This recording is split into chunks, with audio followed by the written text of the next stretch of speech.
This section will explain the process from the Russo-Japanese War to the Pacific War. In the previous issue, we looked at Japan's movements in World War I and the process of its expansion into China. In this issue, we will discuss the Siberian invasion that took place around the same time and the Washington Conference of 1921. During World War I, Russia experienced the world's first socialist revolution, the Russian Empire collapsed, and the Soviet Union was established in 1918. The Soviets made peace with Germany, allowing Germany to concentrate on the war with Britain and France. Fearing the expansion of the socialist regime, the British and French wanted to wage a war of intervention against the Soviets. This included the intention that the Russian government, having overthrown the Soviets, would start a war with Germany again, making it less of a burden for Britain and France. However, the British and French, who were fighting Germany in the midst of World War I, could not afford to fight the Russians, so they came up with a plan. They came up with an ingenious plan to rescue Czech prisoners of war who had been taken prisoner by the Russians and were being held in Vladivostok. The British approached the two governments to see if Japan and the US, which were closer in distance, would be willing to shoulder the major part of the Allied forces. Japan readily accepted the offer. Japanese Prime Minister Terauchi's plan at the time was to establish a Japanese puppet government in Far Eastern Russia during the Soviet turmoil. In prior negotiations with the US, Japan agreed to send 8,000 troops, the same number as the US, and not to march alone. However, Japan mobilized a large force of 37,000 soldiers. In the summer of 1918, the Japanese landed at Vladivostok, and Allied forces followed suit. However, the German Revolution of November 1918 brought World War I to a halt. Both the British and the French had less incentive to go to Siberia. In 1920, all countries except Japan withdrew from Siberia, but only Japan remained in Siberia. Japan ignored its promise not to advance beyond Vladivostok and proceeded to move westward. Along the way, they extended their occupation to Lake Baikal, fighting Soviet troops and peasant partisans. This led not only the Soviets but also the British, French, and Americans to question Japan's territorial ambitions. Japanese troops were still in Siberia when the Washington Conference was held in 1921, and the withdrawal was officially announced by the ambassador plenipotentiary, Tomosaburo Kato, at the conference. The Japanese forces suffered 3,500 casualties and achieved no diplomatic results. The Siberian invasion also posed a great threat to the United Kingdom, which had been an ally of Japan. At the same time, it also made the US feel a strong antipathy toward Japan. Let us now look at the relationship between the United States and Japan. World War I left European countries with no time at all to deal with their colonies. In the ensuing confusion, it was Japan and the United States that extended their territorial ambitions into East Asia. In 1916, when Yuan Shikai of the Republic of China was gone, the Republic of China split into two factions. Japan supported the Anhui clique, while the US supported the Bavili clique. Thus, Japan and the US deepened the structure of their conflict with internal disputes in the Republic of China. However, when the US decided to enter World War I in 1917, it sought to resolve its differences with Japan. This is the Ishii-Lansing Accord. The content of this agreement was 1. Not to take away the territory of the ROC, 2. To open the doors of the ROC and aim for equal opportunity, and 3. For the US to recognize Japanese interests in China. Thus, Japan and the US were at odds over China's interests, and the US became aware of Japan as a hypothetical adversary with which it should confront the US in the future. And Japan's territorial ambition toward Russia, which it had demonstrated to the world through its Siberian expedition, was something that the US, which was pushing for the acquisition of Chinese interests, needed to eliminate. Thus, the Washington Conference was planned at the initiative of the United States. The theme of the conference was peace and order in the Pacific and East Asia. In other words, it was to discourage Japan's attempts to expand into China.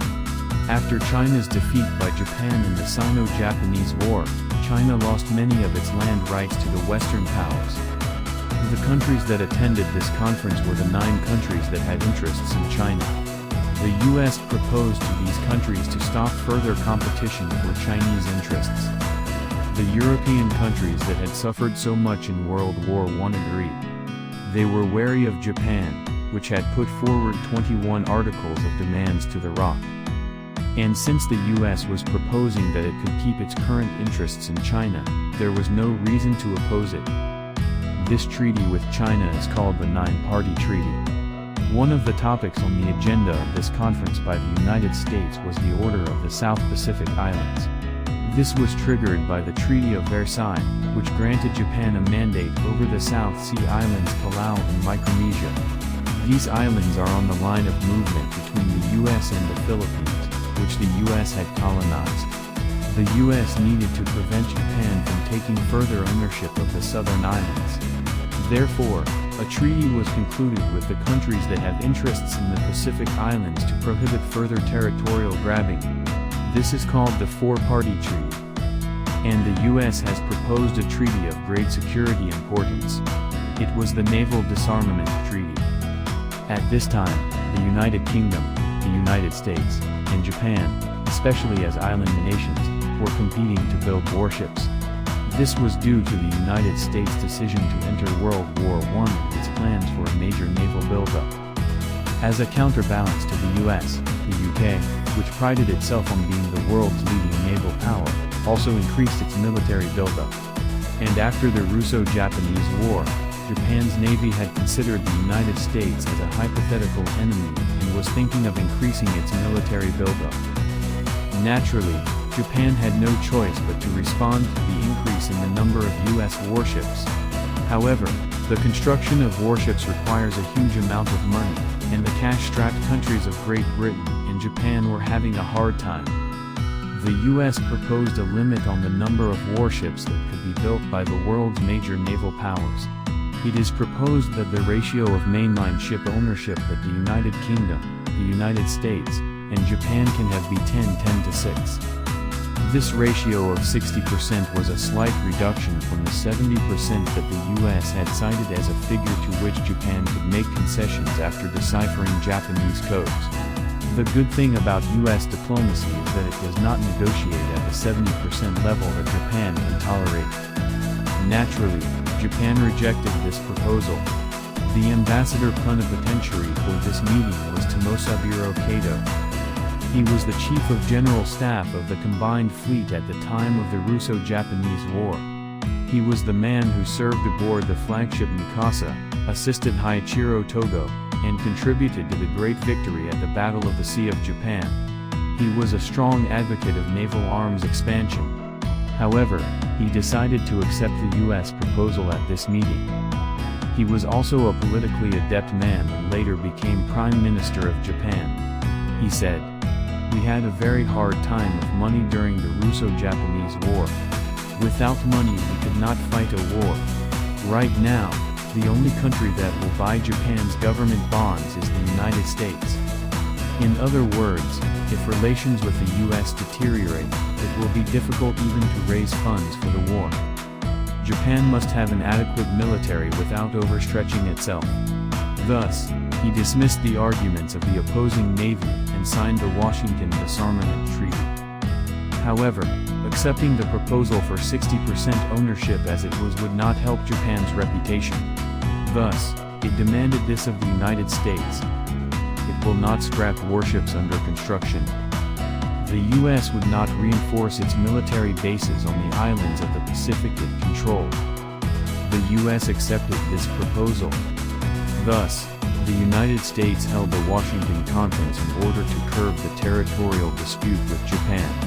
And European countries, recognizing Japan as a potential threat to East Asia, agreed with the conference. After the end of World War I, European countries feared further conflict. They were also afraid of having their overseas interests, which they now had, violated. Failing to read the atmosphere properly, Japan pushed further into China. In this issue, I have explained the Siberian Campaign and the Washington Conference.